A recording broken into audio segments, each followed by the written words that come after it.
Hey, I'm Björn from Highfinder, and you're watching the podcast The Hydrogen Leader. Today, I'm talking to Mike Robinson. He is the CEO of TransGlobal, leading the biggest hydrogen show in Europe. He's sharing a lot what it takes to run a successful event in the hydrogen economy. We do things in a very different way. For exhibitors, how to exhibit to get a lot of attention. You 9 times out of 10 find that the companies that are doing a really good job are those that just do all of those things really well. And you would not believe he has a very passionate hobby that he was continuing for 20 years. And he is translating this hobby now into his business life. I also spent 20 years as a professional racing driver. Watch out for the end of the podcast because he has some interesting thing to share which will help you be successful in the hydrogen economy as well.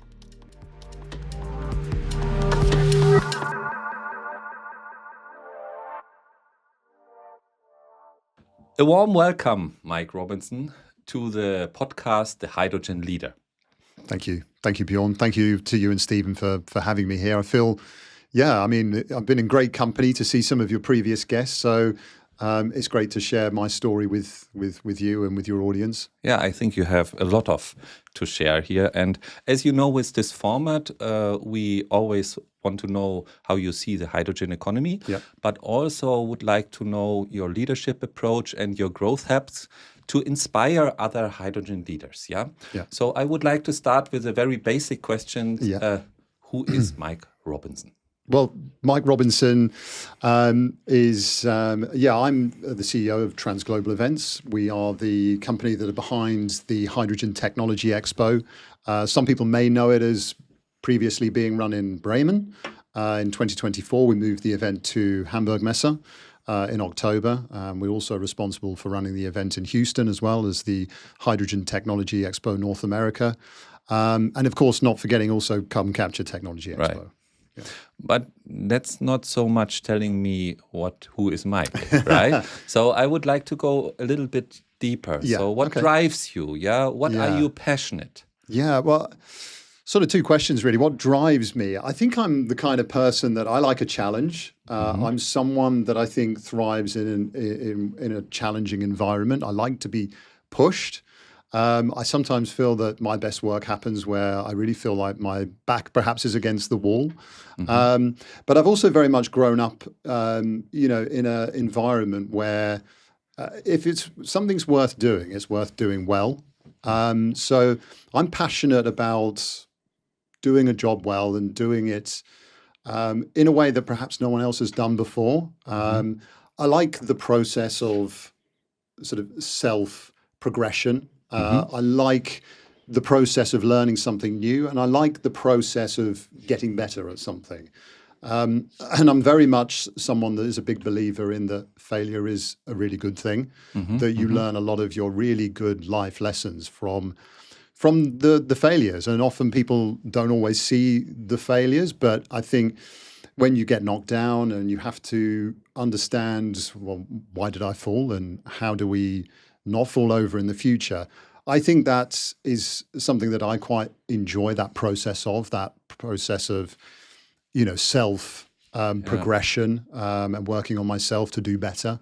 So this is basically how you grew as a professional, that you accept these failures to start a new learning, right? Yeah, absolutely. And something probably that you don't know about me that we haven't talked about, but I have sort of 2 careers, my sort of event career, but I also spent 20 years as a professional racing driver as well.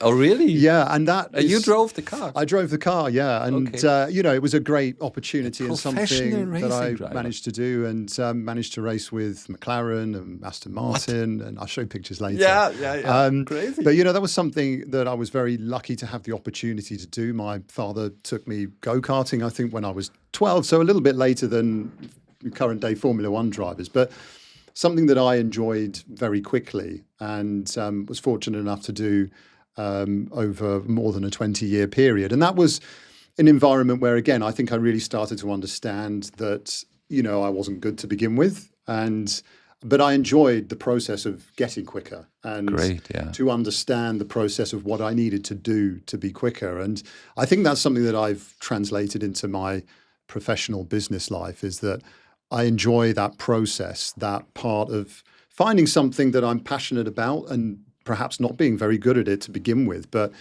I found that things that have interested me over my life, and motorsport is a really good learning ground, and something where I've really learned about myself as a person over the past 20, 25 years, that, I realized that you have to push to the limit to improve. And sometimes you go beyond that limit. And, that's a good thing, because you can learn some really valuable lessons. I think far better to do that than to really never push and to not put yourself out of your comfort zone. Please do me a favor and subscribe to our channel. If you like the content, it helps a lot to grow the channel. Thank you very much. So this is great. I never have talked to a professional racing driver. Are you still doing this as a hobby or? No, actually, unfortunately, since Corona and running my business, and then family life took over. So it's something that I plan to go back to perhaps later in life, but for the time being, did it for such a long time, and it's a lot of time away from home, a lot of traveling, a lot of time out of the office as well. So it's something that, I loved doing, and I will hopefully return to in a different capacity later on in my life. So basically this answers a lot of questions for me, because I know you also for quite some years, but I don't know that background, and I have a view on you as a profession. And now knowing that you are a race driver explains a lot to me, but we will come to that. Okay. So, but coming back to your business life, I think you, just like you are a very experienced race driver, you went into events. Yes. How did that actually happen? Yeah. So why did you choose that as a profession? Yeah, well, that's an interesting question. I guess perhaps, it wasn't my intention to go into the events industry. And actually, of course, within the events industry, people that have been in it for a long time, everyone asks each other, how did you get into events? And most people is the same answer, really, is no one really works out quite how they became involved in events. But I think, if it's an environment you love, you tend to then find that those people stay within the events industry for the rest of their careers. And, it's a fabulous industry, because, I've been to places and met people from all around the world that I wouldn't have met if I'd had, say, a more regular job where you're probably more office-based or in one location. So it really has taken me to all four corners of the globe. And over the last 20 or so years, I've got to meet some fantastic people, experience some different cultures, different ways of doing business. So it's a fabulous industry, and I'm very fortunate. Yeah, it's a big industry as well. It's a big industry. It is a big industry, really big industry. And, particularly in Germany and the UK, I think when you look at the events sector, really the international sector is certainly dominated by the UK and German companies. So I came into events really through my father's business. Yeah. I left university having studied business with the intention actually to go and do my own thing, but my father was quite convincing, and he managed to convince What did he me. say? He said, "Come and work for me." And, I said no initially. Oh, actually. really? I said, no, I'm going to go and do my own thing. He also has an events business, right? That's right. So UKI Media and Events, Okay. he started running that business in the early 90s, actually initially as a B2B publishing company. Okay. And really, I think during the 90s, and again, seeing the emergence of the internet, and I am old enough to remember a time without the internet, and perhaps seeing in his office just one machine connected to the internet at one point. And for a publisher, seeing the internet and perhaps how maybe we're seeing AI a little bit now, how disruptive that could have been. I think he very quickly pivoted towards events as a sector, but also really with the view that, of course, he had a two-dimensional format. It was people reading his magazine, perhaps companies advertising in his magazine. So what he realized, I think, through the magazine publishing side, is you had readership and you had you had an audience and you were starting to build a community, but that community had no interaction. So I think the logical step for my father was going from publishing, which was his main career in the sort of 70s and 80s and early 90s, was then to transition into we've got to let's create this three-dimensional interactive format where the people and the communities that we're serving here with the magazine can come together and to have a much more valuable experience of meeting each other and shaking hands and networking. So that was how he sort of got into events. And he must be very proud of you now, yeah? Yeah. Because you're running a very successful events business, in particular in the hydrogen economy, and grew to one of the biggest there worldwide. Yeah. So coming to one last spin on this father-son thing, because my father was in the German Marine, and when I was a child, I always had the feeling, okay, I will do my own thing. But now, as I'm older, I realized that I adopted many of his principles, which is quite surprising to me to see this now. And I wanted to ask you, are you also your little father now? Have you adopted many of the things that previously you thought, oh, you would never adopt, but you now find out, well, it's a principle that I can adhere to? Yeah, I mean, I guess we all look at our parents when we're teenagers and growing up into young adults and think, we're going to be completely different people. And, although there's, I would say that I've certainly realized running my own business that I am an individual and that I've forged my own path now, and that although we have a very core belief system that I think we share, and I think the real the big part of that is integrity. I think for us, it's very important that we're customer focused. Yeah. I think what's really enabled us to be quite disruptive sometimes in the events industry, particularly when you look at some of the really big industry events, is that they can lose that customer focus. And we've always been very driven on making sure that, we are bringing our customers something of value and really prioritizing that over anything else. Again, my father grew up in an environment in the 80s and perhaps UK publishing, there were some less than ethical business practices going on. And I think one of the things that drove him to start his business was that he didn't like the way that he was seeing some things done and decided that by doing it himself, he would have ultimate more control over doing that. So I think we've always recognized that, particularly in trade shows and, to have growth, you have to look after your customers. You have to prioritize them over anything else. Yeah. And if you can do that, the growth will come organically. Yeah.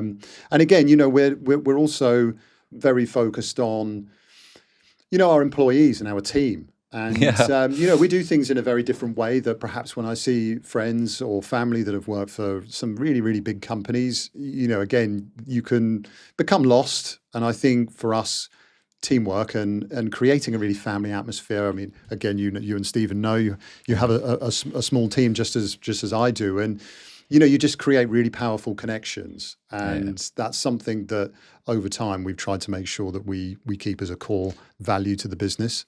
Actually, that I have to tell you a funny story, because I think when we met the first time with your team, I think it was 3 years ago, I was impressed how hardworking like Josh and Charlie were. So I could not believe how fast, how responsive, how decisive they were. And I said by that time, you know what, Stephen, I found a group that works harder than us, and that was, I think you kept it going, yeah. And interestingly, spinning on that is, I think you have really created this high performance team.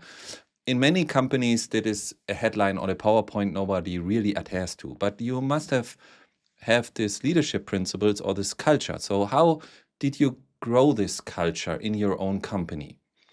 What are your leadership principles? Yeah, good question. I think, really the number one principle for me is teamwork. I think, in lots of companies, successful companies need to develop strong teams and strong bonds between each person. But, I've also really experienced that in the events sector, every part of the company has to function. We are an industry that's fully on display, as my father would always say. There's no hiding in events. People, on the 2 days or 3 days that we're running the event, like it is. You can see everything, warts and all, as the expression in the UK goes. So, you have to be, the team has to be working seamlessly. And it requires a lot of trust, right? Absolutely. But again, empowerment, I think, is something that I'm very keen on doing. I like to make sure that, the team really have the opportunity to make their own decisions and they feel that they've got ownership over the task that they're working on. So that combined with teamwork. But, also with Josh and Charlie, I think also a bit of luck comes in. I think those two, again, are just very hardworking individuals. Indeed. Been very lucky to be fortunate enough to be working with the two of them. But I think that empowerment, that team working culture that we have, and again, also bringing into that environment that it's okay to fail, that it's okay to get something wrong. We can make mistakes. We're all human. This is part of our nature. This is part of. And how do you do this in normal office life? Is there any trick that you have? Where you openly say, I did something wrong and everybody has a laugh? Sometimes, yeah. I think about what we call it our wall of shame. All right. But shame is probably a bit of a bad word, really, because it's really a scrapbook. So we have a big wall in the office, and I've got quite a lot of youngsters that work for me, so I think they've grown up in this sort of meme culture. Yeah. So quite often they get our graphic designer to quickly mock up something if someone's made a funny mistake. These days with AI, probably. Absolutely. We laugh at some of these things because sometimes at the time they're serious, and we look back and we remember the lesson. But then sometimes there's some funny things that just happen in your journey as a company, and it's funny to remember them. And we spend a lot of time working in our lives, and we probably spend more time with our colleagues and co-workers than we do our own families, sadly. Sometimes, so it's got to be fun. And I think particularly in the events industry, I think you've got to go with it and have fun with it but perhaps in all industries, because otherwise life's not so fun. But now you need to tell me, what is on this wall of shame from you? When did you pin something? You're not? No, really? No, not yet. I'm not on it, actually. Right. I don't know if that's just because the guys don't want to call me out on it. Maybe there's a secret wall of shame that they haven't shown me. I'm sure there is. I hope that our leadership dialogue will not end up on a wall of shame for you. You and me. So, no, all good. So, and coming to this empowerment, what is the most rewarding thing that you feel? Is there any proud moment in your career where you say, okay, I'm trying, and there I realize, okay, I really did it. Yeah, well, again, we've been fortunate enough since, Corona to have a really great story. As you know, we've taken the Hydrogen Show from when we launched it with 127 exhibitors in 21 to over 730 in 2024. And, that's great on, a success level where we weren't expecting that. That was something that we've worked really hard as a team. But to see the personal journeys as well from some of the guys in my team, and I think you and perhaps a lot of your audience will know Charlie and Josh, and these are guys that came to me and no experience in the event sector at all, young men that wanted to get on the career path, and again I think shared the value of the company and my ethos of really wanting to challenge themselves and to prove that they could be really good at doing something and really excel. And take pride in what they're doing. So, to see how far those guys have come and the rest of the team, again, I like to work with young people. Yeah. It's really rewarding, I think, to see a lot of the journeys and a lot of the people that perhaps are not in the front line like Charlie and Josh are, but, the people that are behind the scenes more are just as important in bringing together the shows that we produce in not just hydrogen, but in other industry segments. And I think when we see the personal journeys and the growth that have come from individuals, and again, individuals that may not be people that, were at top of their class at university and, on the fast track career path to working at KPMG or, exactly, one of the big accountancy firms. These are people that perhaps dropped out of school early, or perhaps didn't quite get where they wanted to be in education, but really are smart people that work Exactly, hard. and this I can fully buy into, because also in my team we try to look for attitude,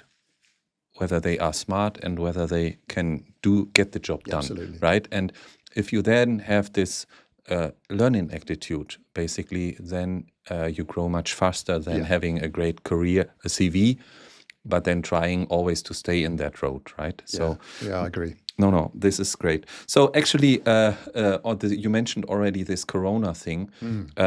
I could imagine, because it was a difficult time for us, but we were a digital company.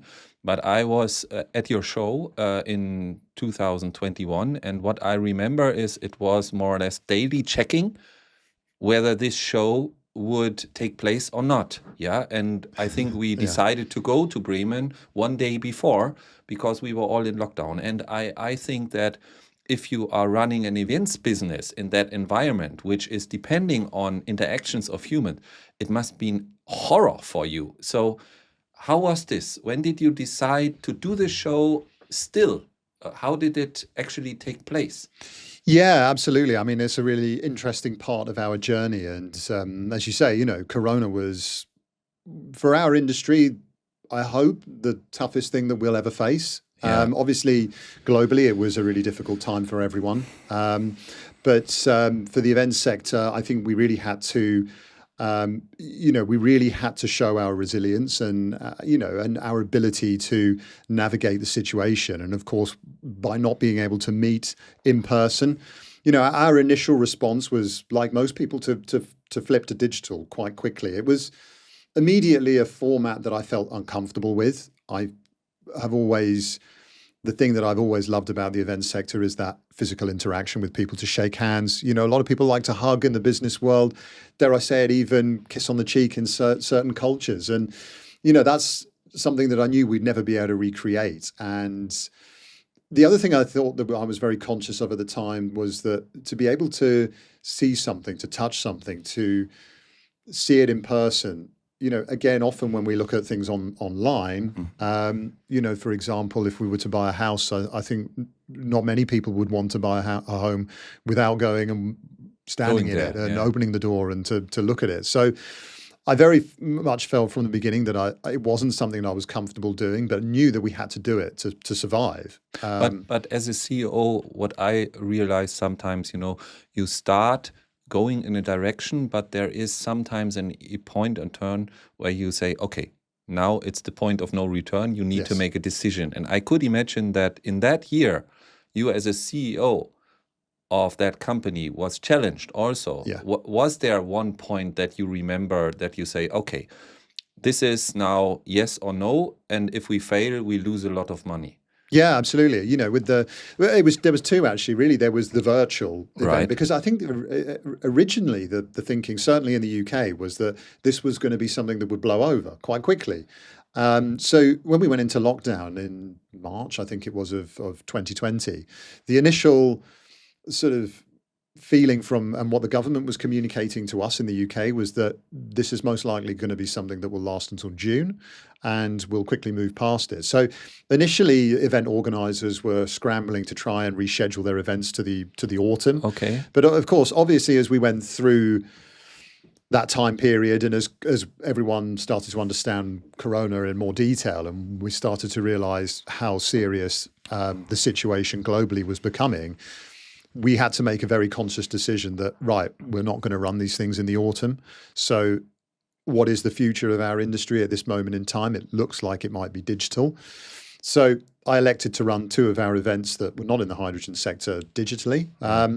And at the time, they were both very much conference-driven formats, so rather than trade shows. So I felt more comfortable than I think the people at that time, when we were all in lockdown and we were at home and we couldn't leave, there was an appetite for people to still make connections and to have these online meetings. And there was an interest in the hydrogen economy still, right? Yeah. So we did that with, I think we did a good job of the virtual events, but I think we quickly realized that It not the wasn't going same. to be the change that some people were predicting for the industry. Right. And many people, particularly I think the digital technology companies, wanted to convince us that this was going to be very much a new world that we were going into.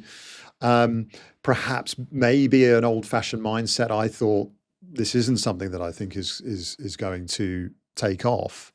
So we very quickly decided that we're going back to running events in person. And But this was a bold move, isn't it? absolutely. And, you know, it was fraught with challenges. It was fraught with risk. But, you know, I think what Charlie and I tried to remind ourselves was that this situation can't last forever. We started to, as we went through Corona, we very much felt, again, I think other people started to shift towards we're not seeing great value from digital. We're all becoming a bit wary of the situation. It went on for such a long time. We missed our families, we missed our friends. And yeah, you know, people really started to say to us, we miss coming to these things. We miss seeing our friends in the industries that we work in. We miss traveling. We miss, you know, meeting new people, and we're not doing that in the way that we're used to doing. And so I think really what we started to see through COVID was this sort of almost cabin fever of people that really wanted to get back out there and to meet each other. So we very much had we had a promise to people that we will do this in person. We will never make you go digital. And if we can't run the show, we'll delay it. And we will keep delaying it to a point where everyone in the community feels safe, and we will update you. If we won't take any money off you as well. Was a very open and transparent Absolutely. way to do the business? Yeah, and we did your that, best. Exactly. And we did that in a contract when we worked with companies who wanted to exhibit. We said to you that this is all in the contract. Right. And at the same time, we were also hearing a lot of other exhibition companies were taking people's cancellation charges, not refunding, not, in my opinion, acting perhaps in the best way that they should have been. You try to differentiate in a positive way. And we very much went in with the attitude here of we're either going to survive and come out really strong, or we'll fail. Yeah, and but again, it's okay if we fail. Great. We'll work something else out. So, yeah, we were very fortunate as well that obviously we picked Bremen as a location. Although we didn't end up with Bremen straight away. We went to many other venues, and we had to, as I said, I got sort of to a point where I was saying to people during Corona that we're no longer event organisers, we're event reorganisers. And that we're very good now at being flexible and changing floor plans. And, you know, Charlie had to sell 3 different locations and 3 brand new floor plans before we ended up in Bremen. And, you know, we were very fortunate that they were very good on their vaccination campaign. But back to your original question, when was the moment? I had a very vivid moment in August. Almost a point of no return. Right, we need to start spending money on marketing and, you know, all the other event costs. So we go now and we don't turn back. So that was a really vivid moment for me. And again, talking to my wife a lot, saying to her that, look, I think we can run this thing, but when we push the button, it's actually also me coming out of the automotive industry, it was a learning for me that also digital marketing is a product, for example, or events which you cannot grab is a product, right?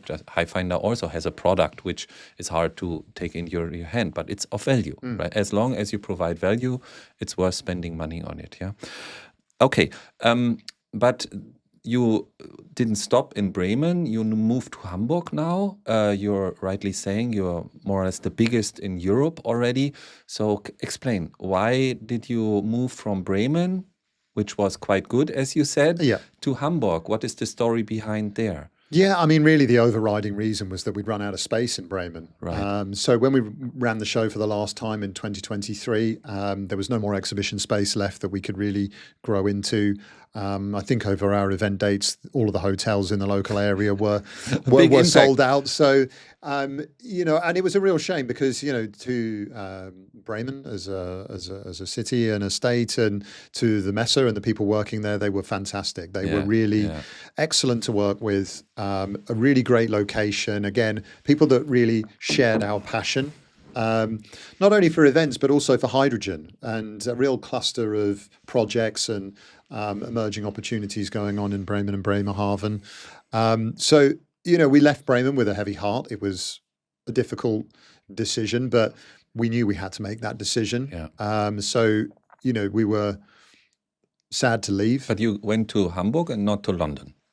No, and again, I think Hamburg presented a great opportunity to be in a more international location, to obviously have bigger facilities, but again, also to work with people that are really passionate, and again, for events, one of the leading messe in Germany and the world.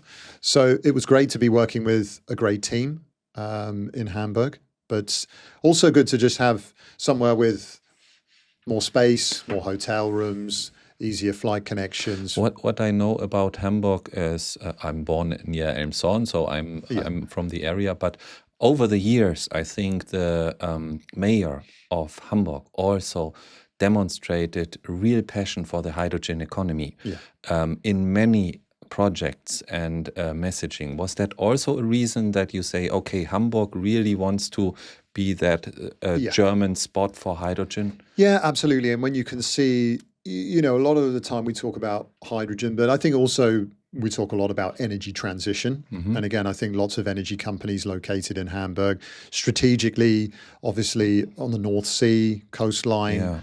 So you're very close to the Scandinavian countries, Rotterdam. Again, the UK ports are located there as well. Obviously, the port of Hamburg is very important strategically for hydrogen. So for us, it certainly seemed like a really good fit for the event. And of course, having established ourselves in northern Germany with Bremen, it was nice that we were only going down the road, right. And whereas looking at other locations that were much further away, to us felt, like a much bigger change than we wanted to make with the event. So it was a real good combination of being in the right location, and not just for the industry, but also for how we'd established the event.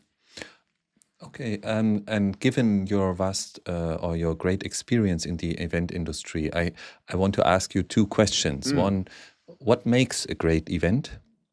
And second, and this can be also important for our listeners, what are the recommendations you would give to exhibitors how to exhibit in a great way? Yeah, that's a really good question. Your first question, what makes a really great event? I think you've got to understand that we're serving a community, and that our role in this industry is to really serve as a platform and to provide opportunities to meet, to network, again, to have fun. We try to make sure that we can try and that's something that I think we're working on more and more, to try and bring the fun element, enjoyment element, because we do enjoy, and we spend a lot of the time again in our offices or for working from home in a home environment. So we really try to create an environment that people want to come because it's enjoyable, and it gives them business value. And on your second question, that's a really good question, because I think there's a lot of the booths are so different, but I guess there must be some underlying principles. What makes a good exhibition? And you know what? There's nothing more frustrating from an organizer's point of view to see companies not do trade shows well. And there are some that are really good at doing trade shows. Okay, please give us some insights. Yeah, well, I think it's a culmination of things. I think picking a good location. I know people probably think that this is a sales tactic, but it really does make all the difference. I think that for exhibitors, choosing a good position for their booth, not waiting to the end when they're, in the back corner somewhere because they've booked late. We always say to people, look, it's no more expensive if you book now or if you book later, but in terms of strategically on the floor plan, getting somewhere that's a really visible location, that's where you've got high traffic flow, you're just already off to a better start. Right. Okay. So I always think a clear recommendation: if you go to an event, book early so that you can choose the best location. Get the best location. One Absolutely. recommendation. Yeah. What's the next location, one? Location. Yeah. Okay. Do you have another good one? Yeah, number two, I think, particularly as shows get bigger, you have to stand out. And I think hydrogen is a great opportunity for exhibitors to do things in a really good way, because it's technology that perhaps is new to people, or they've not seen before. And, I think people that bring equipment and have something interesting on their stand, it really brings people in. And, people that have got a visually impacting stand design, but also ones that we always see, people that have either, if the technology is too big to bring, a model of it, or something interactive. And again, your rowing machine is a great example. We row hydrogen, right? Yeah. So, you've got something that people can interact with and can also have fun with. So, that's a really good way of doing it. But I think the other thing that's probably, out of all of the things that I would say is the most important, is for companies is if you're going to go and spend this money doing a trade show, it's not good enough to just turn up with no preparation in advance, no idea of who you want to meet, when you want to meet them, and have not made much effort to invite customers to have meetings with you, to invite potential customers. So I think the hard work and the bit that really pays off is do as much in advance, really bring those people together, let them know you're going to be there, invite them to come and meet you at the booth in advance, have a really clear idea of who you want to meet, and to bring them there as well. I think often, it's disappointing from an organizer point of view when you see somebody that maybe didn't take too much time to design their booth, and then later often they are maybe complaining. they stand and don't look like they want to talk to people as well, and perhaps spend a lot of time on their laptop or on their phone. And for us as organizers, those situations can be quite challenging, because if the next door neighbors have all met the right people but perhaps someone else hasn't, you 9 times out of 10 find that the companies that are doing a really good job are those that just do all of those things really well. They bring together really good advanced preparation. They have a plan. They have an interesting booth with great, interesting things to come and see. They're in a great location, and they've really used the event to really maximize their time with customers or potential customers. Yeah, and I would add to that is I think it is valuable to put yourself into the shoe of a strolling participant and ask yourself, how would you like to be treated from an exhibitor point of view, right? And then you get to the point quite. But you are advocating very much for the non-digital world. As you know, we are cooperating a little bit also, where we go to the booths and your shows and film expo highlights with Highfinder. I think there is also a way to combine these worlds, that you have this human interaction experience, which will stay there forever, but you can prolong your visibility digitally with, let's say, videos or things like that. This might be also a smart way to do event business in the future. Yeah, absolutely. I think, well, with what you're doing, of course, is content heavy and content rich. Right. And sometimes I think when I saw people trying to do digital trade shows or exhibitions, I didn't feel like that was a content rich interactive experience. Without value. Exactly. So, it's different models for different industries, but certainly I think I don't think anyone's doing digital trade fairs, but certainly in terms of content, video content, that's not probably an area that we excel on, but certainly from your point of view, Bjorn, I think that's absolutely where the content people appreciate is. Because there are many people who would love to go to trade shows, but don't get the budget for the travel, right? Yeah. And they are left behind. And that's basically why Stephen and I decided to do this, to give them also insights on the latest innovations, right? Yeah, absolutely. Okay, so this is great. I think you are a very driven person, and I think that you also probably want to constantly innovate. Yes. So the events are there forever. And I ask myself, how do you innovate an event, and what are you doing to keep innovating? Because I think if you simply copy paste every year, people will get bored. Please share your insights. Yeah, absolutely. Yeah, no, that's a really good question, Bjorn. And I think it's something that as event professionals, I hear a lot of people talking about how do we constantly improve the customer experience. And, I think for us in our industry, the word customer is actually quite an interesting one, because, of course, we have different customers, but we have exhibitors and sponsors. we have people attending the conference, but then we have people attending the event. And I think we have to think of all three of those communities as customers, but what they want and what they're trying to achieve is very different. Right.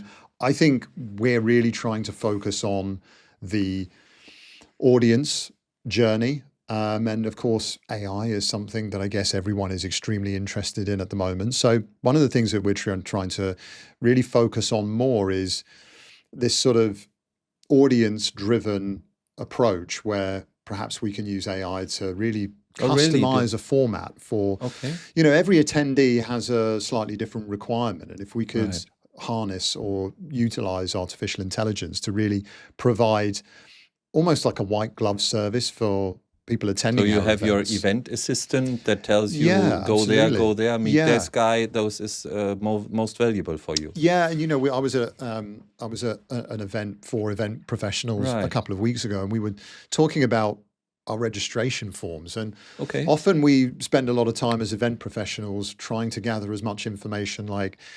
Which help you.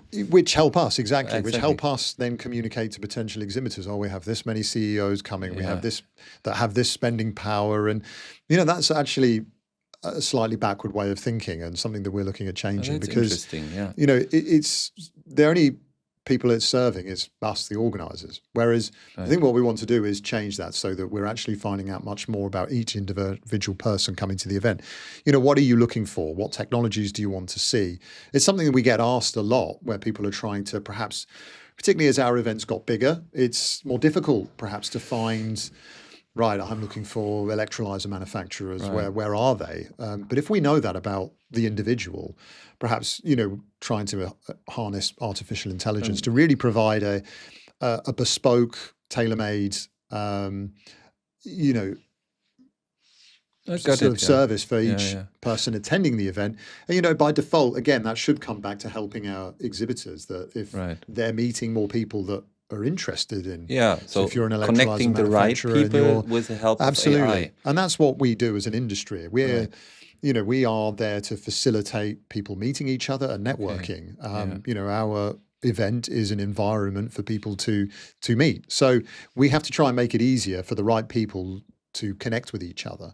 And at the moment, I don't think the current, we're not software developers. So when we're looking for apps for our events, we're often going to a third party.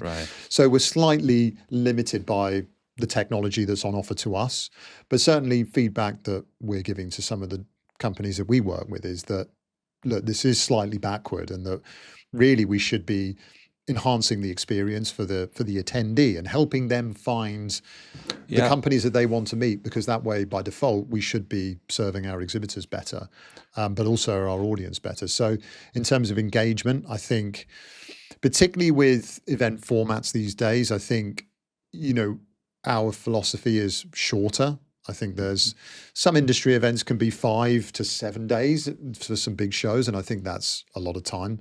So, but you extended your show to 3 days now. Why did it? Well, I think really, a lot of people were saying to us that they were not having enough time for all their meetings. So again, customer feedback, right? Yeah, and this is a tricky one for us to balance, because we always know that, as the event gets bigger and you have more people, there's more opinions, and there isn't a one size or one solution fits everyone. And we always have to be recognizing that as exhibitors. So what we have to do is make a judgment call and a decision that hopefully will be something that will benefit everybody, or the vast majority.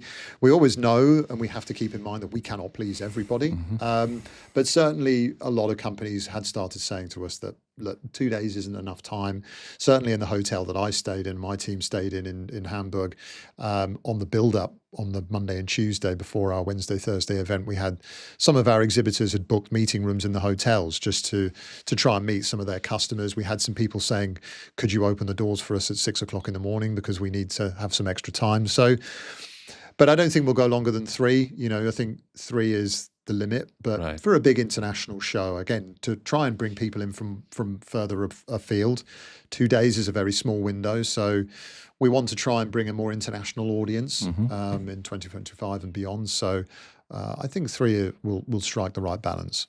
So coming now more focused to the hydrogen economy a little bit more, I guess for an event industry, it is important to spot the right trends. Also for your conference, you also have the conference. So is there a method that you pursue, and what are currently the trends that you are seeing that are worth highlighting at these events in the hydrogen economy? Yeah, well, this is where working with good partners really comes into their own for us as event organizers, because Okay. we're not the experts in the hydrogen sector. We obviously are passionate about hydrogen and pick up a lot of Yeah.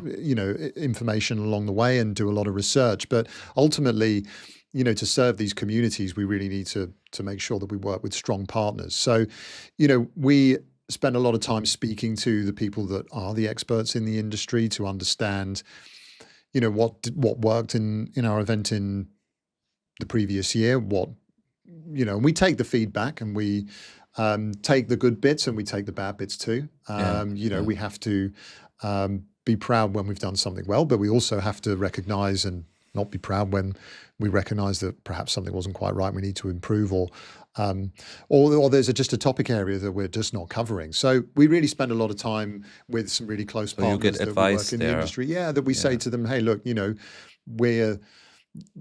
knowledge of the industry is far better than ours. Right. Our job is we're event organizers, and that we're very good at doing what we do, I feel. But certainly by just asking the questions to the real experts. And of course, that's to people listening to this and to people that come and attend our shows. Their knowledge is far greater than ours, and we recognize that. So we spend a lot of time talking to the industry and to ask them for constructive feedback of where we can improve and trends. But I guess, things like China is a big topic right now. The rise of not just hydrogen in China, but the role that China is playing more internationally is obviously a big talking point. Right.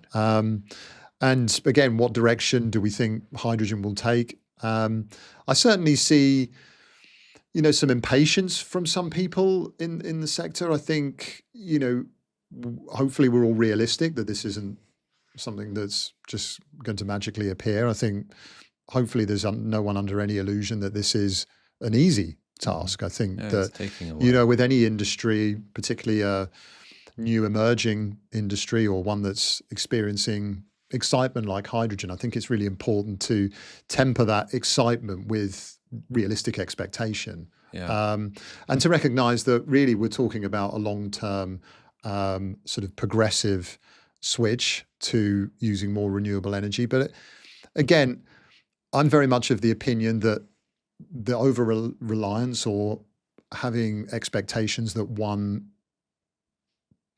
solution is going to solve the world's problems is not the right way to go about it. And I think, when we look at the battery market and electric vehicles, I think we're seeing all of a sudden this sort of very disruptive period for automotive where, you have a lot of, particularly the German manufacturers and US manufacturers are making products that perhaps they're finding very difficult to sell, but they're being told they have to make this product. And, that's, I think, an example of, did policy go too soon in saying that we have to switch to these, to this new way of thinking? And has there been an almost theory that batteries might solve all the world's problems? So I think we need to just be, mindful of the fact that I think hydrogen will play a big role in the future, but I think lots of other technologies need to play a role, and it's part of But you're still confident. Yeah, absolutely. I think progressing further growth in the industry. Yeah. Yes. And because when you mentioned China, I think what is new in our business environment for all of us, I think I would say over the last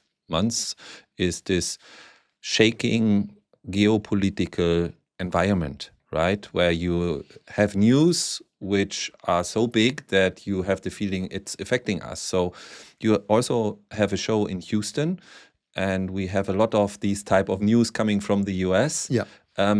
Is this affecting you, and is it triggering decisions also in your company?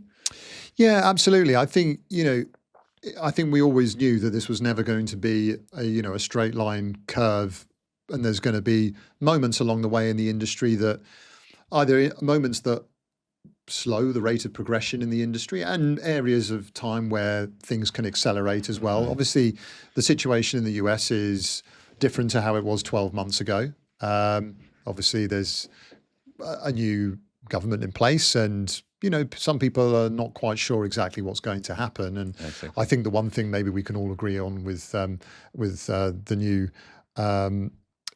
governance in the White House is that it's quite hard to predict what's going to happen next. But at this point in time, our hydrogen show in Houston is bigger than it was in 2024. It's growing as well. It's growing as well. So do we think that rate of acceleration is slowing down at the moment, period for the next year or two? Yes, but I think there's still a lot of demand in the US, and I think really where we wanted to be as a trade show was, we've never been too focused right on the end user. We've always been focusing on, right, this is an industry that needs to prove itself and to validate itself, and that the companies that are supplying the technology really need to continue to develop their products, and that the main focus of our show has always been overcoming engineering challenges, because I think we need to make sure long term that we can bring in private investment, and I don't think private investment will come until there's a point where people are really sure that this technology is working, and we're seeing cost competitiveness in the hydrogen sector. So I think what I find a little bit disappointing, and we have seen some news that smaller companies who are focused only on the hydrogen space get into financial struggles these days. And you get, again, the feeling that those global companies who are now also in the hydrogen economy, but which have a good running business in other industries, are the ones that can prevail. And I guess on the one hand side, I can understand this. On the other side, it's also a little bit disappointing that these new smaller companies who are as driven as yours, absolutely, need, let's say, the financial backing to survive, to really come to their product market fit. And I ask myself, how do you respond as an event manager? Yes, I think, it's. I agree. It's a real shame when you see, and particularly as a lot of these companies are the ones with the real innovation. And it's difficult. But again, I think this is a challenge that's not just unique to hydrogen. I think when you look at a lot of emerging markets, there are companies, unfortunately, that don't quite make it through, and we've probably all had that moment of feeling, starting our own businesses, taking risks. That sometimes those risks pay off, and sometimes they don't. And it's really difficult when you're small and you feel like you're not getting the support. And I think we see this in many industries, though, not just hydrogen. And I think we'll see this in many other emerging economies. But we also sometimes see the big companies get it wrong as well. And and those are the challenges that we all have to try and navigate and hope that we can be successful. Okay. And so this has been great, Mike. But I don't want to finish this without an outlook. Okay. You have seen, I have seen growth of your company over the last 4 or 5 years, which was significant. So I ask myself, where will your company be in 5 years' time? And will you then start racing again? So what is your vision? What vision are you pursuing? Yeah. Well, I don't think my wife wants me to go racing again. She's spent a lot of time over the years at cold, windy, wet UK racetracks. So, maybe find somewhere warmer to go in the future. But no, I think really to your main question, I don't know where we'll be in the next 5 years, but that's what kind of excites me. I think that's, the excitement of not knowing what comes next. I think is the part as well that, going back to almost how we started the conversation, what drives you. The unknown can be quite scary, but it can be exciting, and you don't know what opportunities will come along, or topics to develop into, and we have some other events in different sectors. So, over the next 5 years, we will surely look to expand into other markets. As I say, for us, it's really about. I think hydrogen was slightly different. I think we saw there were already events in the hydrogen space, and usually that would be something that would deter us from going into that market. But I think we spotted a gap where we could position our event differently. So usually we're more focused on trying to spot markets that are not being catered for. I think AI is an interesting topic, but I feel we may have missed the boat on that. I think there's a lot of quite big events already focusing on this technology. But yeah, the world is constantly changing, and I think that is exciting. And yeah, over the next 5 years, I expect to expand our range of events. But I also am never someone that's wanted to run a business of hundreds of people either. I think I still want to retain the culture that we have, and the culture that we have is that of a family. And although I'd like our family to be a bit bigger and to do more, I also don't want to be running something where we have to have, lots of managerial process, or you start to become feel like a big company. I still want to retain what I think is a real key success contributor for us, which is the ability to make decisions quickly, the ability to be highly reactive. We try not to spend too much of our time having formal meetings. For us, the exciting bit, and the bit that was really great coming back out of Corona when we could all be back in the office together, was that collaboration. And I'm sure you'll agree with your business and your team that sometimes the idea just happens organically randomly, when you're just talking in lunch or in the afternoon, and all of a sudden you have an idea, and then the idea becomes really exciting, and then the next minute you're totally developing this idea and moving really quickly in a new direction that you hadn't even thought of at 9 o'clock in the morning. But by the end of the day, you have this idea that's got you really excited. So this entrepreneurial journey, that's what excites you, basically. Yeah, absolutely. And that's what you are driven to continue. Yeah, exactly. Absolutely. So, Mike, this has been great. We learned a lot. Yes. I learned that there will be somehow in the future events potentially empowered by AI, which is new to me. I learned that you are a race driver, and I could now understand why you are growing your business with such a passion and also with a reasonable risk attitude, because I think you had great success and people can learn. It was not easy, but it's worth it, right? So absolutely.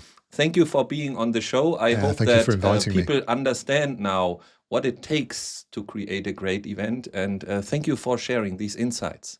Yeah, thank you to you and Stephen for inviting me, Bjorn. It's been really, really nice to come and do this, and we're looking forward to hopefully seeing you and lots of other people in Hamburg this October. Yeah, we will be there. Yeah. Good. So thank you very much. Thank you.